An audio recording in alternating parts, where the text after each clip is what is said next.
Alors récemment, Be Quiet a sorti une nouvelle gamme de ventilateurs, des ventilateurs que j'ai juste ici, des Lightwings, ce sont leurs premiers ventilateurs RGB. Alors je dois vous avouer, au début j'étais un peu sceptique puisque le RGB, il y a bien longtemps que je m'en suis détaché. J'étais plus dans la sobriété justement des gammes de Silentwings 3, toujours de chez Be Quiet, qui sont pour moi encore aujourd'hui le meilleur rapport qualité-prix de la marque. C'est vrai que le RGB, même si tout le monde le sait, ça fait forcément gagner des FPS dans vos jeux, eh bien, ça m'était un peu passé, cette mode d'avoir beaucoup je suis en train de regarder ma tour là d'ailleurs, cette mode d'avoir beaucoup de couleurs, beaucoup de lumière. Et finalement, quand Be Quiet m'a contacté et m'a proposé de tester les Lightwings, j'ai fait c'est vrai que c'est beau. Voilà, est-ce que ça vaut le coup ou pas? Eh bien, je vous propose de découvrir ça ensemble. Bon alors, concernant la gamme justement des Lightwings, alors faut savoir qu'il existe plusieurs modèles différents. Déjà, vous pouvez les acheter soit à l'unité, soit en pack de 3. Dans un premier temps, je vous recommande quand même le pack de 3, puisqu'il sera fourni avec un boîtier, sur lequel je reviendrai plus tard, mais qui sera extrêmement important pour piloter justement tout le RGB de vos ventilateurs. Mais concernant les différents modèles, ils existent en 120, en 140 et en modèle standard ou en modèle haute performance. Moi, les modèles que j'ai ici et que je vais vous présenter ce jour, ce sont les modèles 120 mm, tout simplement inscrits PWM, puisque ce ne sont pas les modèles haute performance.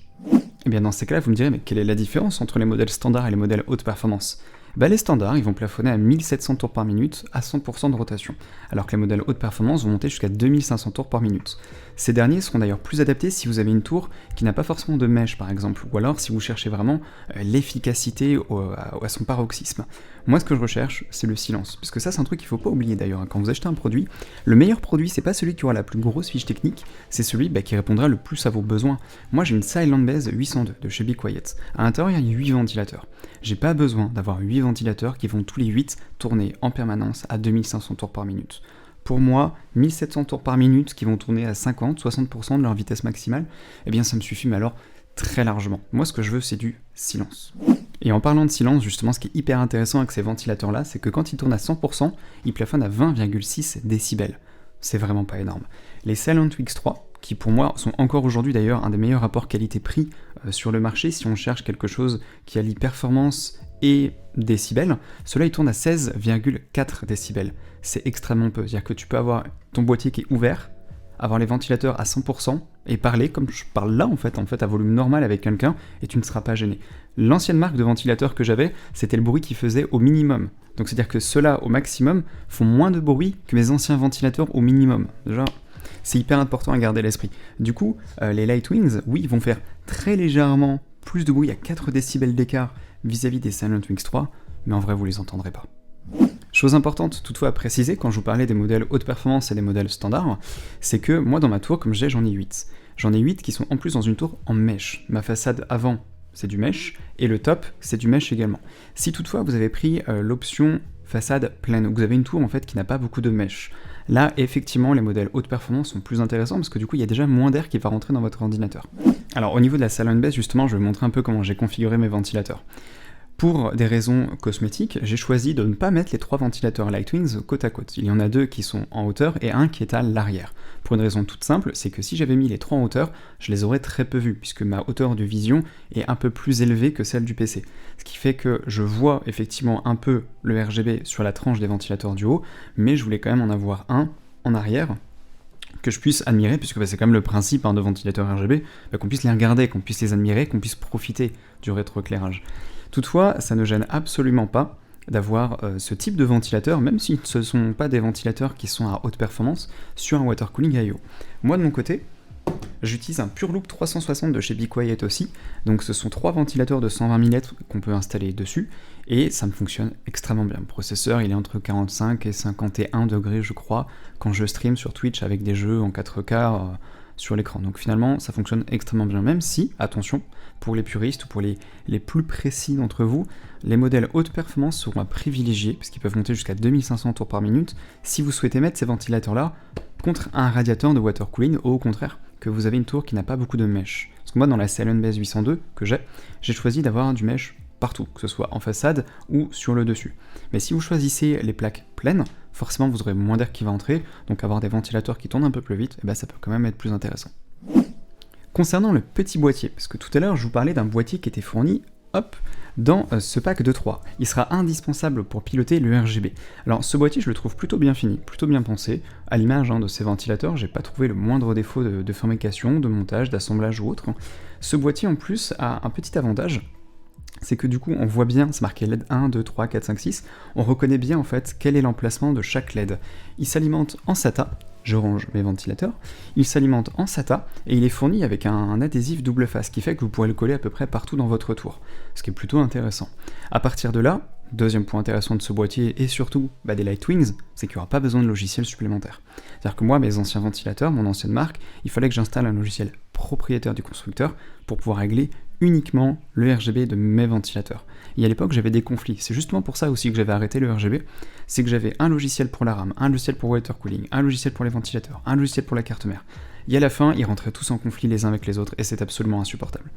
Là, le gros avantage, c'est que c'est uniquement le logiciel de votre carte mère qui vous permettra en fait de régler le RGB de vos ventilateurs et ça c'est plutôt cool. Et justement, moi de mon côté, c'est une Aorus, ma carte mère, une Aorus B550 Pro, donc j'utilise le logiciel RGB Fusion qui est fourni par la carte mère et ça me permet de régler soit des formats arc-en-ciel, mettre des pulsations, mettre des couleurs unies, faire des rotations, enfin je fais un petit peu tout ce que je veux avec et ça c'est plutôt cool. Ensuite, concernant justement le fameux RGB des ventilateurs, comme vous le voyez à l'écran, on a un RGB qui est visible des deux côtés. Et ça, c'est plutôt intéressant parce qu'on a beaucoup de marques de ventilateurs RGB qui vont proposer uniquement une bande de LED en façade. De temps en temps, on peut trouver des modèles avec une bande de LED transversale en fait. Mais là, on voit quand même un peu le RGB de derrière. Ce qui fait que si vous en mettez par exemple 1, 2 ou 3 en façade et que vous voyez l'intérieur de votre tour, vous verrez quand même du RGB depuis l'intérieur. Moins, je vous le concède, mais vous en verrez quand même, et ça c'est plutôt sympa. Et concernant la durabilité alors, parce que c'est bien beau d'avoir des super ventilateurs qui fassent pas de bruit, qui ont une lumière sympa, etc. Mais ça tient combien de temps?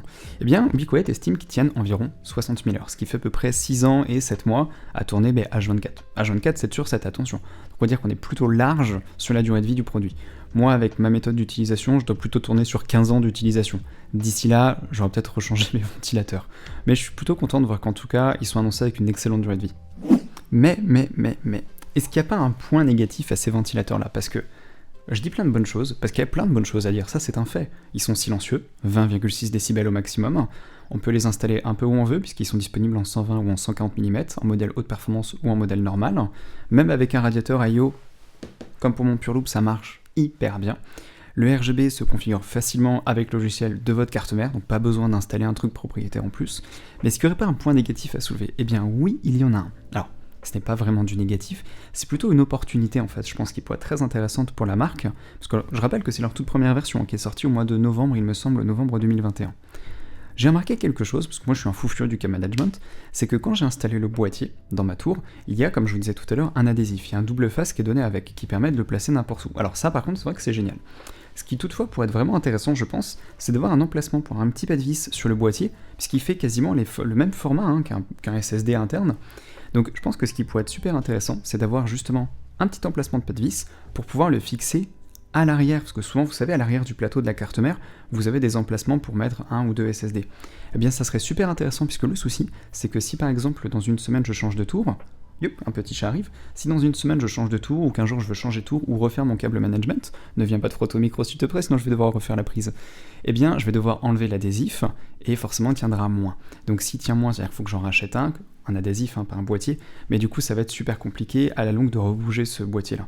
Donc là où ça peut être intéressant, c'est que si un petit pas de vis, on peut l'utiliser, on peut ne pas l'utiliser, mais ça permet un peu d'avoir plus de souplesse dans l'installation et surtout dans le montage et le démontage répété du boîtier. Mais là, c'est vraiment histoire de chipoter parce que j'ai pas trouvé d'autres défauts en fait à ce produit-là. Donc, est-ce que je recommande les Lightwings? Eh bien, oui, totalement.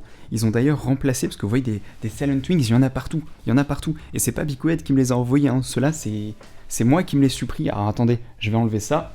Allez, Tommy. Les Silent Wings, c'est moi qui me les étais pris l'année dernière quand j'ai fait mon premier setup full BeQuiet, et vraiment, je les trouve excellents. Mais finalement, les Lightwings sont tellement bons qu'ils ont remplacé 3 de mes Silent Wings, et j'ai aucun regret. Et finalement, je n'entends quasiment pas la différence, puisque comme je vous disais, il y a 4 décibels d'écart. 4 décibels en pratique, mais vous ne l'entendez absolument pas. Surtout si, comme moi, vous jouez avec un casque, vous embêtez pas, vraiment, ne vous embêtez pas. Donc, est-ce que je recommande? Oui, totalement.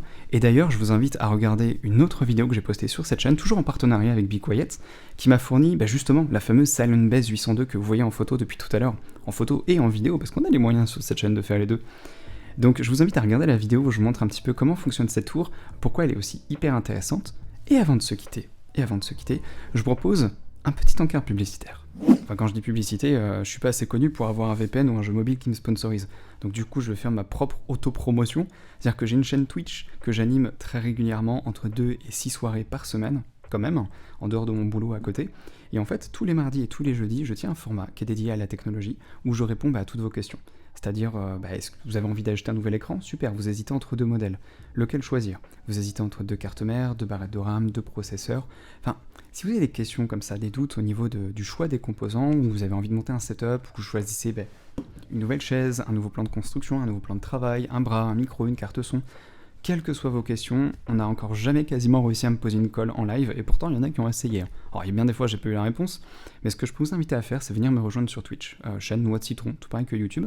Il y a également un Discord, le Discord de la communauté du citron, qui est ouvert à tous, on échange juste un petit peu de bienveillance, et puis de respect de la communauté, mais en tout cas vous êtes les bienvenus, je vous y attends, et n'oubliez pas que tous les mardis, tous les jeudis, on fait ce live tech où on chill, on discute, on répond aux questions, on échange des astuces entre membres de la communauté, et le reste de la semaine, on joue ensemble, soit du Fallen Order, du Apex Legends, Age of Empires, et oui, cache ça, je vais me faire ban après. Et de temps en temps, on fait des soirées communautaires avec Among Us. Sur ce, je vous remercie d'avoir regardé cette vidéo, je vous invite également à regarder celle sur la Salon Base 802, qui est vraiment pas mal, croyez-moi, et je vous souhaite à toutes et à tous une très bonne journée. Allez, salut tout le monde.